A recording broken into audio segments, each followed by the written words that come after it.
Alhamdulillahirabbil alamin. Ya. Pada pagi ini puji dan syukur kita panjatkan kepada Allah Subhanahu wa taala karena dengan rahmatnya kita bisa berkumpul. Saya pribadi sangat bahagia diundang oleh teman-teman untuk berbagi.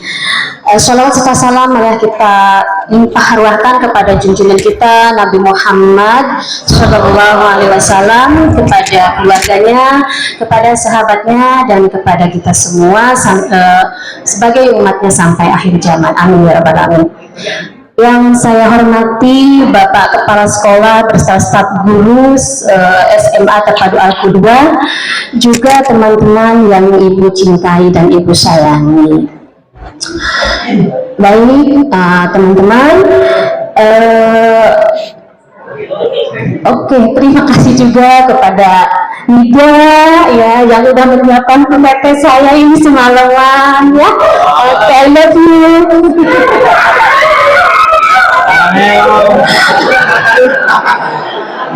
Baik teman-teman, oke siap. Di sini temanya pencegahan stunting dari hulu melalui kesehatan reproduksi remaja, ya. Teman-teman, ini kenapa sih Ibu ambil temanya tentang stunting, padahal nggak ada urusannya dengan remaja. Nah, nanti teman-teman simak, bener nggak ada urusannya dengan remaja? Stunting kan anak balita. Nah, teman-teman anak remaja atau calon pengantin atau calon pasangan usia subur, ya, terus ya. Nah, jadi nanti tolong teman-teman simak ya. Ada nggak hubungannya stunting dengan kesehatan reproduksi atau teman-teman nih dengan remaja? Nanti kalau ada yang bisa ya menyimpulkan atau menjawab ada keterkaitan stunting dengan remaja, Ibu punya 10 souvenir. Ya, udah disiapkan ya. Nah, ada 10 souvenir yang bisa menjawab atau bertanya, diskusi dan lain sebagainya. Nanti kalau kurang, Ibu titip ke Nida souvenirnya, ya. Oke, siap? Oke, next. Next. Nah, perkenalkan Ibu, nama Tati Rohati, ya. Lahir di Ciamis 5 November 1975. Jadi udah apa ya, jelita ya, jelang 50 tahun. Alamat Jalan Raya Lidamar, Cinarga, di Jampang ya. Kalau yang arah Lidamar nanti terlewat di situ ada klinik Jampang Medika, Ibu tinggal di belakang klinik. Pekerjaan Ibu di DP3AP2KB atau di BKKBN kalau teman-teman ini ya yang terkenalnya BKKBN sebagai Kepala Seksi Pembinaan Keluarga Berencana ya. Nah, kesehatan reproduksi. Oke, teman-teman, ada yang bisa nggak kesehatan reproduksi itu apa coba? Ya, gimana teman-teman aja ininya persepsinya, silakan. Jadi jangan nggak usah melihat definisi dan sebagainya. Menurut teman-teman kesehatan reproduksi itu apa sih? Boleh siapa acungkan tangannya? Oke, ayo berani, nggak apa-apa. Anak muda harus berani. Kesehatan itu apa? Reproduksi itu apa? Jadi kesehatan reproduksi itu apa? Karena ini kesehatan teman-teman loh. 375 remaja menikah di usia dini di setiap harinya. Wow. Ya. Indonesia menempati 37 di dunia yang banyak melakukan pernikahan dini. Ya. Dapat 33% remaja anak usia 15-19 tahun mengalami AIDS. Ya, mengalami AIDS. Kalau udah AIDS, ada harapan hidup nggak masa depan? Udah. Tahu teman-teman penularan terbesar dari AIDS? Karena tidak dijaganya reproduksi kita. Oke. Jadi itulah teman-teman harus mempelajari, tahu penting tentang kesehatan reproduksi. Next. Nah, undang-undang tentang perkawinan. Teman-teman harus tahu saya bisa menikah di umur berapa, dan teman-teman harus direncanakan nanti ya. Gak apa-apa ya teman-teman mengetahui ya usia menikah supaya teman-teman bisa merencanakan, karena teman-teman itu waktunya menggapai cita-cita ya. Pemerintah mendukung dengan undang-undang ini bahwa anak Indonesia tidak ada yang menikah dini ya. Nih lanjut. Oke, sekarang itu undang-undang pernikahan yang terbaru ya, nomor 16 tahun 2019 ya, pengganti dari undang-undang nomor 1 tahun 74 itu, bahwa perkawinan yang diizinkan apabila pria dan wanita mencapai 19 tahun diizinkan. Nah untuk teman-teman ya, silahkan direncanakan, saya akan menikah di usia berapa, karena saya setelah SMA saya akan kuliah dulu, saya akan berkiprah dulu, akan berkarir dulu, gak apa-apa ya, baik ya, bagus ya. Oke, lanjut. Nanti kasih tahu nih teman-teman yang di kampung-kampungnya yang mau menikah di bawah 20 tahun ya, kasih tahu tuh ya. Jadi di undang-undang harus mencapai 19 tahun baru boleh diizinkan untuk menikah. Oke, bagian masa reproduksi. Nah, di sini ada masa reproduksi muda, antaranya 10, 15 sampai 20 tahun ya. Di masa reproduksi muda ya, boleh menikah. Kalau menurut hak boleh menikah? Boleh ya. Boleh bereproduksi hamil? Jangan dulu. Jadi nanti teman-teman kalau menemukan saudara atau tetangga menikah di 18 tahun, ya kita nggak harus marah-marah ya. Ya udah biarin aja, gimana lagi misalnya ya, karena memang udah direncanakan. Tapi kasih tahu bahwa itu bahaya ya. Karena nanti kalau menikah, hamil, itu akan terjadi komplikasi. Nanti kita lihat komplikasi apa sih kalau di hamil usia muda. Oke. Kalau teman-teman berarti tahu nggak batas sehat bereproduksi berarti usia berapa teman-teman? Yang perempuan khususnya ya. Kalau laki-laki mah udah kakek-kakek juga. Ya. Masih ini ya. Teman-teman perempuan, ingat ya, kita bereproduksi sehat usia berapa? 20 sampai 30, atau ada juga yang 20 sampai 35. Jadi silakan nanti teman-teman merencanakan segala sesuatunya, nanti kalau udah punya pasangan atau mendekati pernikahan, ada perencanaan yang disebut pranikah ya nanti ya teman-teman. Lanjut.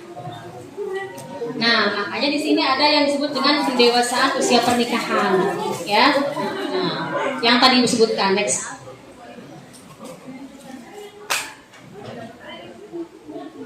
Nah, ya.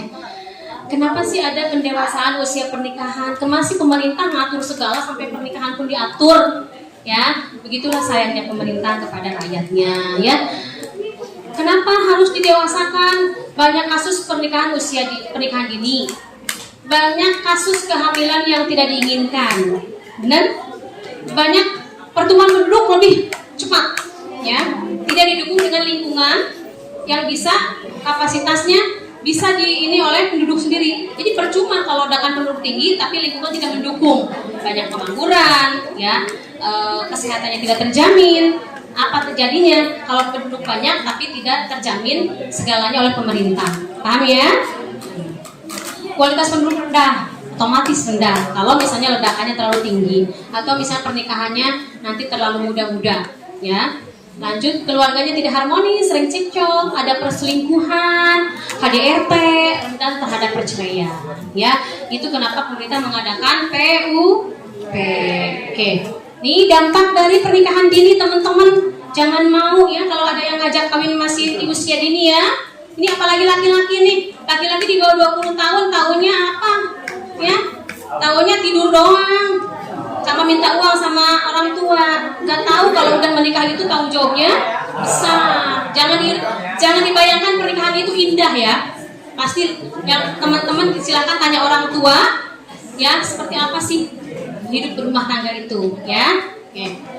Gangguan kesehatan mental, depresi, ya itu karena pernikahan dini masih muda, yang harusnya melakukan karya-karya yang cemerlang, berkarya, belajar, mencari pengetahuan, mencari ilmu, mencari pengalaman, harus dipaksa secara dini ngurus suami, ngurus dapur, ngurus anak. Stres enggak? Stres ya. Jadi teman-teman jangan mau ya kalau menikah di usia ini, capek sendiri loh.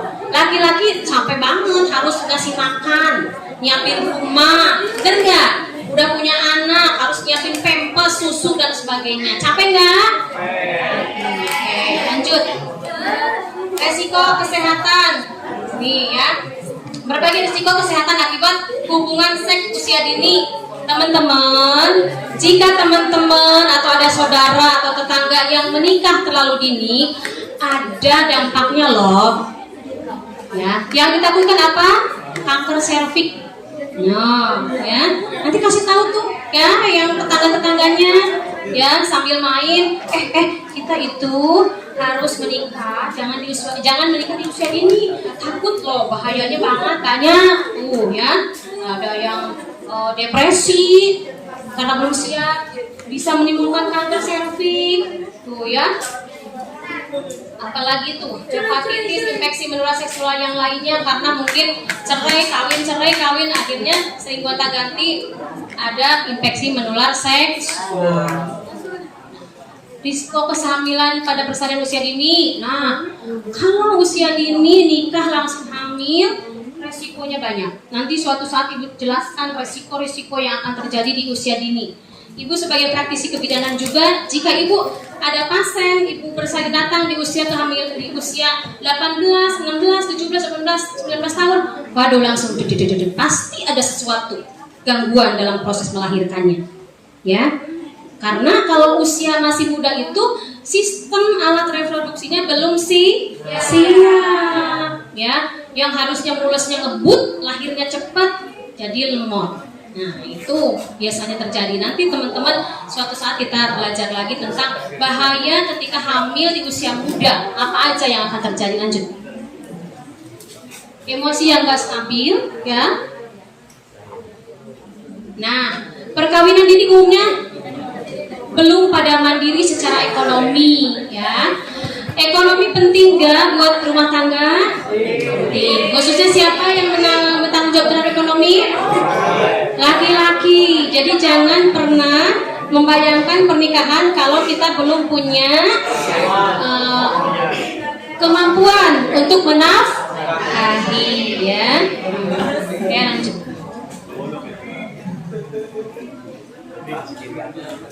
Oke, perkawinan dini dapat menyebabkan pencapaian pendidikan tinggi terlambat. 18 tahun lulus SMA menikah. Padahal mau bikin kuliah, teman-temannya udah jadi dokter, udah jadi apa, udah jadi insinyur, udah jadi konsultan dan lain sebagainya. Kita udah ngeong-ngeong anak pagi-pagi, ya. Jadi terhambat, ya. Lanjut. Perencanaan persiapan perkawinan. Jadi emang teman-teman ya, kenapa Ibu bilang seperti ini? Jadi teman-teman itu perkawinan itu harus direncanakan. Ibu pegang kepala seksi keluarga berencana. Yang disebut keluarga berencana atau KB itu jangan berasumsi alat suntik KB, ya, pil KB, bukan. Tapi keluarga berencana itu keluarga yang direncanakan supaya menjadi keluarga yang berkualitas. Kalau kita bilangnya keluarga yang sakinah, mawadah, warahmah, itu ya. Jadi BKKBN itu ya bukan ngurusin tentang suntik KB, pil KB, kondom, IUD, implan, bukan, teman-teman ya. Jadi BKKBN itu yang mengajak teman-teman warga masyarakat Indonesia itu untuk ketika melakukan berkeluarga secara berencana. Next. Persiapan kesehatan. Nanti kalau ada saudara nih, tetangga yang mau menikah, bukan fokus di prewedding, ya, tapi prekonsepsi yang paling penting. Kalau prewedding 5 juta, 10 juta, foto sana, foto sini, kayaknya chill. Ternyata ada yang lebih penting adalah prakonsepsi, ya, prakonsepsi, persiapan kesehatan ketika akan melakukan pernikahan. Oke, pemeriksaan kesehatan, ya. bagi calon pengantin ya tentang masalah-masalah yang umum maupun yang khusus ya. Nah, lanjut. Secara psikologis harus disiapkan teman-teman ya, karena ketika kita menikah, silakan teman-teman tanya kepada yang udah menikah, banyak sukanya apa banyak dukanya ya. Apa yang harus disiapkan teman-teman kalau memang banyak dukanya ya. Nah, kalau yang ibu rasakan ketika kita berumah tangga itu banyak dukanya, tapi teman-teman harus tahu ilmunya. Ketika banyak dukanya, apa obat dukanya, apa cara menyelesaikan permasalahan dalam keluarga. Itu yang paling penting teman-teman ya. Lanjut. Persiapan keuangan ya. Jadi teman-teman ketika nanti ada saudara atau tetangga yang akan melakukan pernikahan, jadi jangan persiapannya di resepsi, tapi persiapkan di selanjutnya. Oke, paham teman-teman? Oke, nih stuntingnya ya teman-teman ya. Stunting adalah kekurangan gizi pada bayi di 1000 hari pertama kehidupan berlangsung lama dan menyebabkan terlambatnya perkembangan otak dan tumbuh kembang anak. Sekarang teman-teman ya, stunting itu bukan kewajiban kesehatan, kewajiban pemerintah aja, tapi teman-teman akan ikut andil dalam percepatan penurunan stunting. Stunting kita masih di 27%. Di tahun 2024 Presiden harus menargetkan sampai 14%. 2 tahun harus bekerja sama semuanya. Semua pihak yang menjadi warga negara, ayo turunkan stunting. Kenapa sih stunting diurusin orang-orang pendek, kecil? Apa urusannya dengan kita? Yuk kita lihat ya. Lanjut aja dulu. Lanjut. Oke. Teman-teman, nanti teman-teman mohon ya Ibu sebagai leading sektor dalam penurunan stunting, nitip ya teman-teman kalau ada saudara, mama, papa, bibi, teteh yang sedang hamil atau mau menjelang pernikahan, termasuk adik-adik remaja juga, paham tentang 1000 hari pertama kehidupan. Semua berawal dari 1000 hari pertama kehidupan ya. Semua kesehatan fisik, mental, khususnya stunting berawal dari 1000 hari pertama kehidupan. Kapan 1000 hari pertama kehidupan?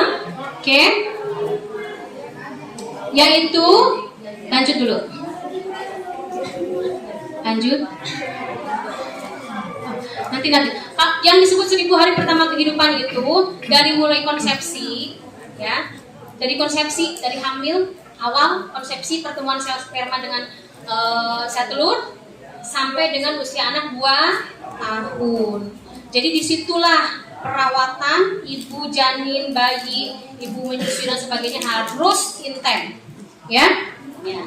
Gak tahu nih teman-teman yang pintar-pintar, cerdas-cerdas sekarang pasti ini orang tuanya dulu cerdas-cerdas, pintar-pintar sehingga nggak pada stunting. Amin. Pada cerdas semua di sini, ya.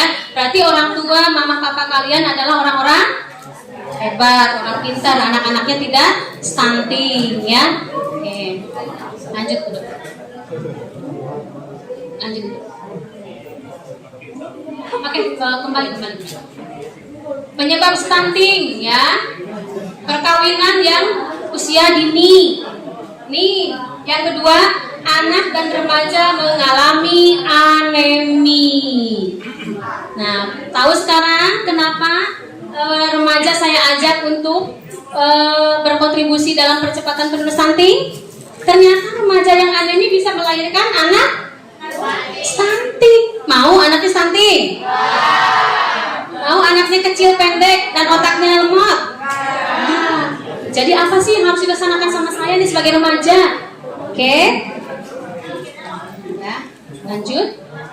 Jadi anak remaja tidak boleh anemia, ya, khususnya remaja putri, ya, karena remaja putri yang akan melahirkan anak-anak yang sehat, ya. Teman-teman di sini kalau haid suka minum tablet tambah darah enggak? Kenapa? Nggak tahu, nggak ada atau nggak minta? Nggak dibolehin? Sama siapa? Nggak boleh minum tambah darah? Nah, kenapa katanya? Nanti diskusi sama mama ya. Mama, kalau perempuan lagi haid itu akan mengeluarkan darah. Jadi untuk menggantinya untuk yang menjaga darah yang segar harus minum tablet tambah. Nah, tablet tambah darah isinya apa sih? Zat besi, pintar ya, zat besi. Tahu fungsi zat besi dalam tubuh? Tahu. Membentuk apa? Alhamdulillah. Sip, pintar ya. Jadi penting nggak minum tablet tambah darah? Nah, secara rutinnya udah nggak seminggu sekali di sini dikasih tablet tambah darah? Baru sekali. Bu Guru, tolong nanti hubungi puskesmas terdekat. Anak remaja putri secara rutin minum tablet tambah darah setiap minggu 1. Jadi nanti misalnya di hari Jumat khusus minum tablet tambah darah dan makan buah dan sayur. Nah, program inovasi loh Bu Guru itu bisa, ya. Jadi teman-teman tahu hak teman-teman untuk mendapatkan kesehatan antaranya minum tablet tambah.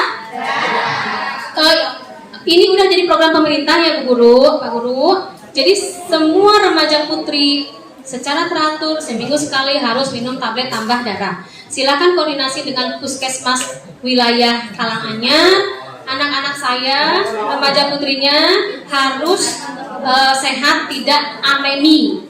Jadi saya mohon untuk tablet tambah darah seperti apa harusnya saya, ya. Kalaupun misalnya nanti suplai dari puskesmas nggak ada, silakan pihak sekolah untuk melakukan inovasi sendiri, ya. Dan teman-teman pun harus mau ya. Teman-teman harus mau minum tablet tambah darah. Udah tahu kan fungsinya? Tahu ya. Nanti kalau yang belum tahu atau orang tuanya yang masih melarang, boleh nanti konsultasi ke ibu bidan setempat, puskesmas dan sebagainya. Atau mungkin anaknya ada yang kena alergi, pernah alergi minum tablet tambah darah dan sebagainya, enggak. Atau misalnya anak saya nggak perlu tablet tambah darah, anak saya gizinya udah seimbang, misalnya ya, udah bagus gizinya, dari proteinnya, dari vitaminnya dan sebagainya udah bagus, silahkan. Nanti teman-teman silahkan cek secara rutin HB-nya ya. Kalaupun teman-teman mau misalnya yang udah usia 17 tahun mau rutin melakukan donor darah, bagus itu ya. Dengan syaratnya HB-nya harus bagus ya. Tahu HB? Hemoglobin ya. Oke, sip, bagus. Bahaya next sebelum. Nih, teman-teman, sebelum ini. Tadi yang ada PBLR mana? Nah, penyebab stunting karena PBLR, berat badan bayi lahir rendah. Itu karena ibunya anemi bisa ya. Jadi nanti teman-teman nggak boleh anemi. Dari kapan anemi itu dicegah? Dari remaja, calon ibu ya, calon jadi ibu. Oke, lanjut dulu. Nah, teman-teman, kalau ada yang pendek atau misalnya, jadi nanti yang disebut stunting itu ada skornya. Yang tahu skornya adalah orang-orang dinas kesehatan. Makanya balita, jika teman-teman di rumah di tetangga ada balitanya yang nggak pernah ditimbang ke posyandu, tolong ya kasih tahu ya.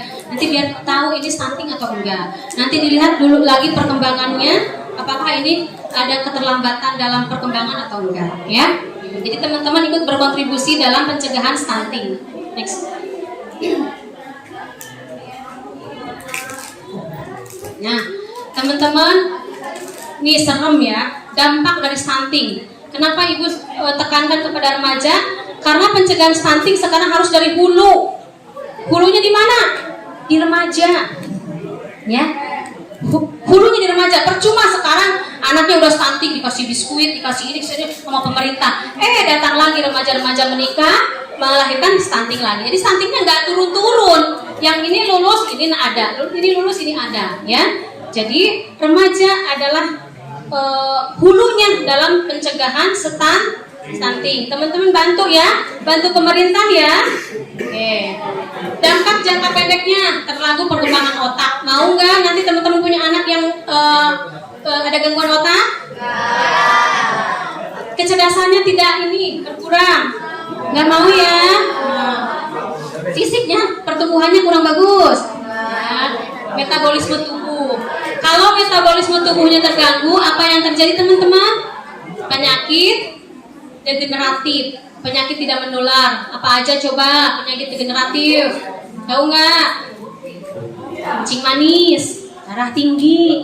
Itu anak stunting itu nanti kalau udah gedenya akan kebanyakan akan menderita gangguan metabolisme tubuh, akan sakit-sakitan, penyakitan.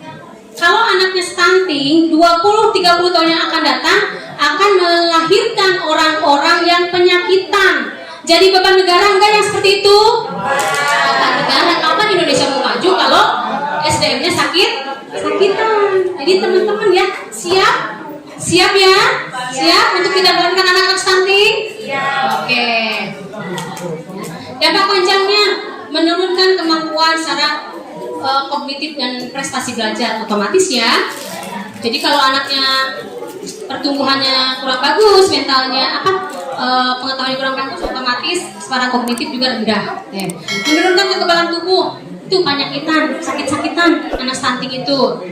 Risiko memiliki memiliki resiko diabetes, obesitas, jantung, pembuluh darah, kanker, stroke, disabilitas pada usia tua. Serem ya teman-teman. Sedang kita teman-teman 10-20 yang akan datang kita akan mendapat bonus demografi.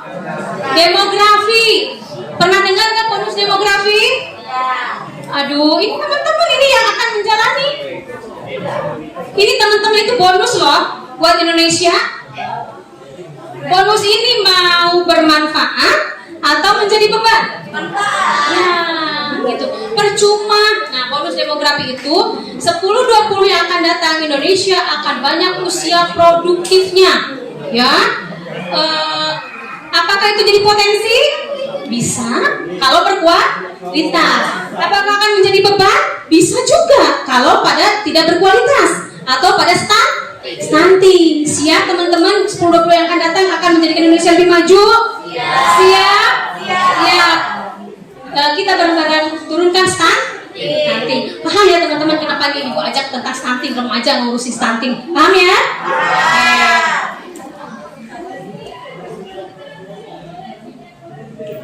Oke, lanjut. Nah, ini kata orang-orang gede ya, stunting mengakibatkan otak seorang anak kurang berkembang. Artinya 1 dari 3 anak Indonesia akan kehilangan peluang baik dalam hal pendidikan dan pekerjaan dalam sisa hidupnya. Serem nggak? Serem. Ya, itu nanti akan menjadi beban nggak? Teman-teman, ada yang jadi dokter, ada yang jadi gubernur, ada yang jadi bupati, kalur dan sebagainya. Warganya sakit-sakitan, warganya blow on, pusing nggak? Pusing. Kapan majunya ini negara kita? Ya, benar nggak? Nah, bodoh-bodoh warganya. Kapan majunya? Benar nggak? Nih kata Ibu Sri Mulyati. Sekarang kata pakar gizi IPB, kegagalan dalam tumbuh kembang tidak boleh dianggap sepele karena akan menyebabkan penyakit tidak menular yang berbiaya besar. Ya, individu yang penyakit tersebut akan membuat biaya negara terhadap kesehatan membengkak. Nih, teman-teman, jika warga Indonesia itu awal masih anak-anaknya stunting, 10-20 yang akan datang akan menjadi orang-orang yang penyakitan ya. Kalau orang-orang penyakitan emang dibiarkan sama pemerintah kan harus diurus juga. Harus disiapkan BPJS-nya supaya bisa kesehatannya terlindungi ya, mendapatkan hak untuk kesehatannya.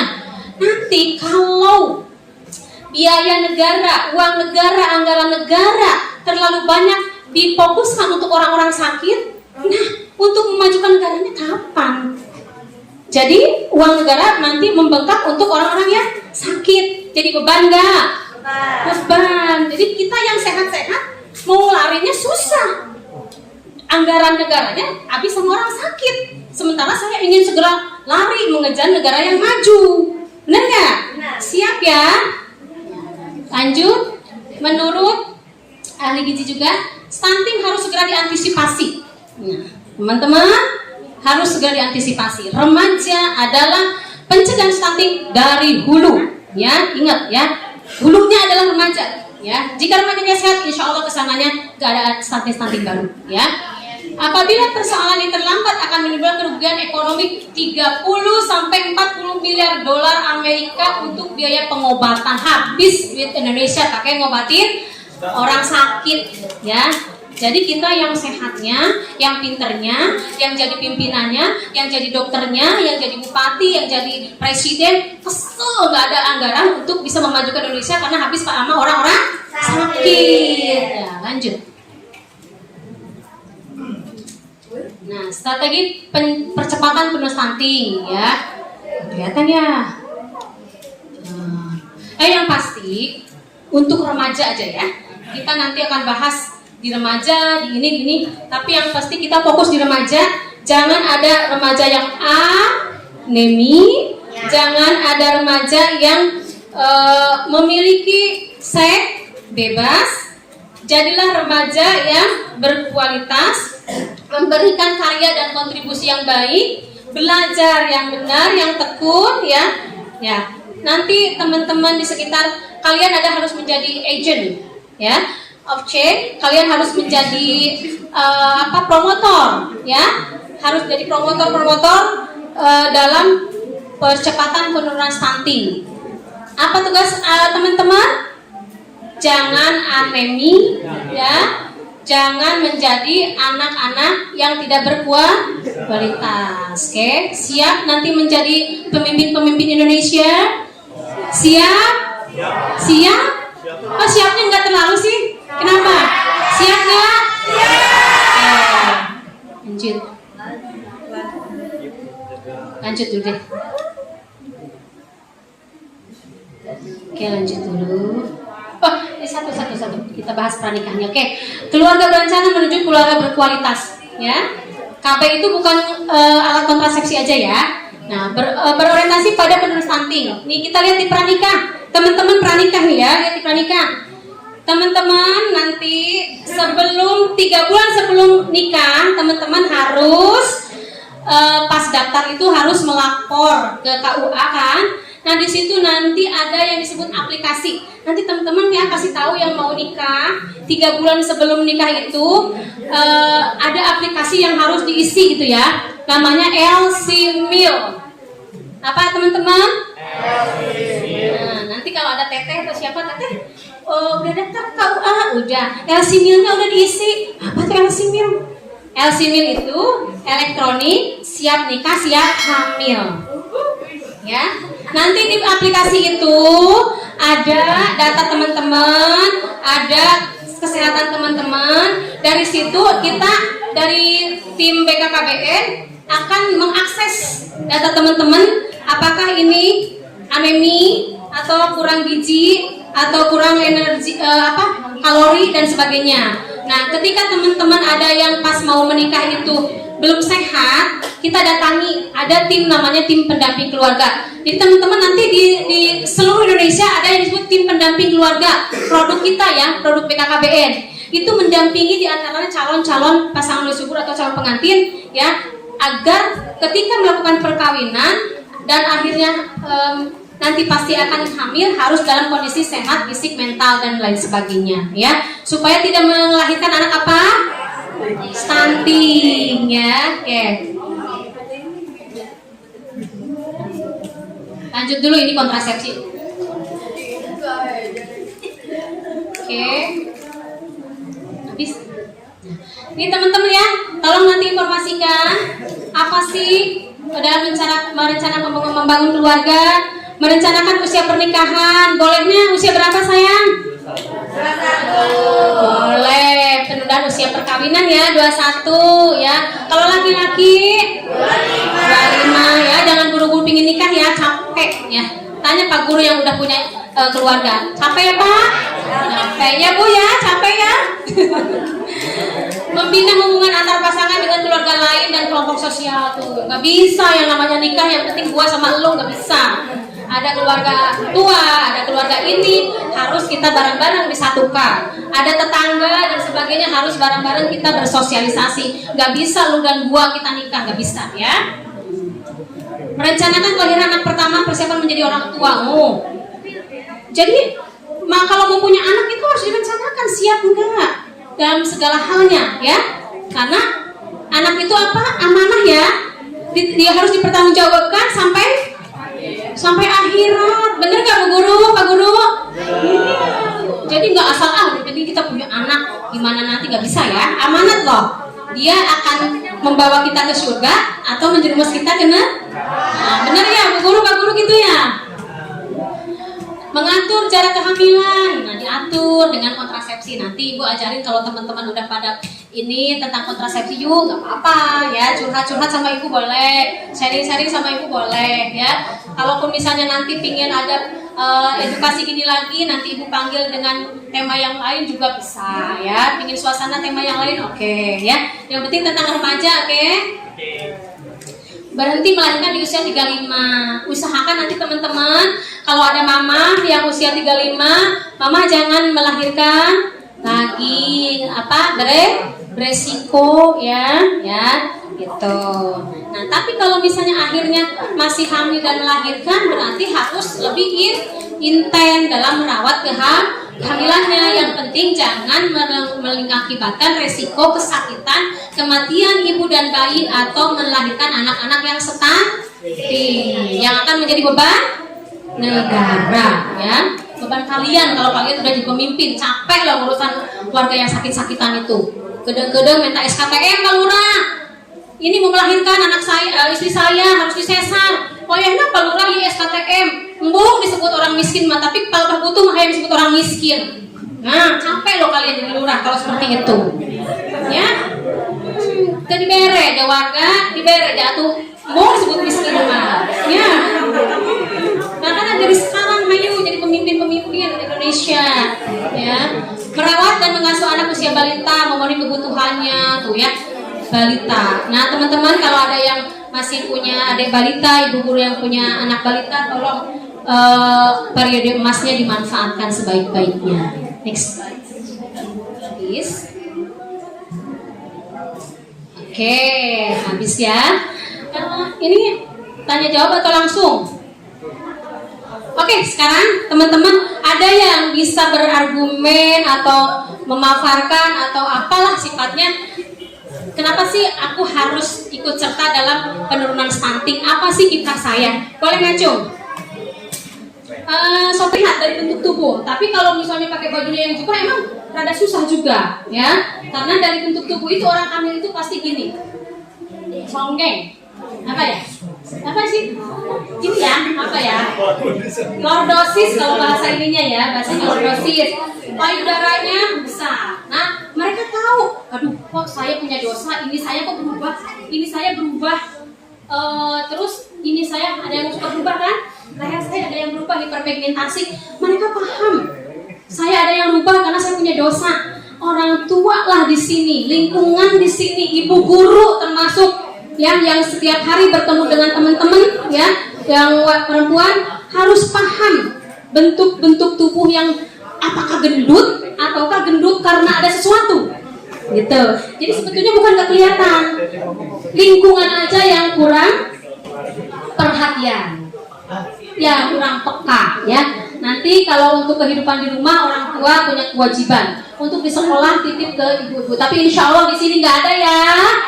Nah, untuk dilahirin dari remaja di sini sehat-sehat ya. Oke, siap. Ada lagi nggak yang mau sharing? Boleh, guru.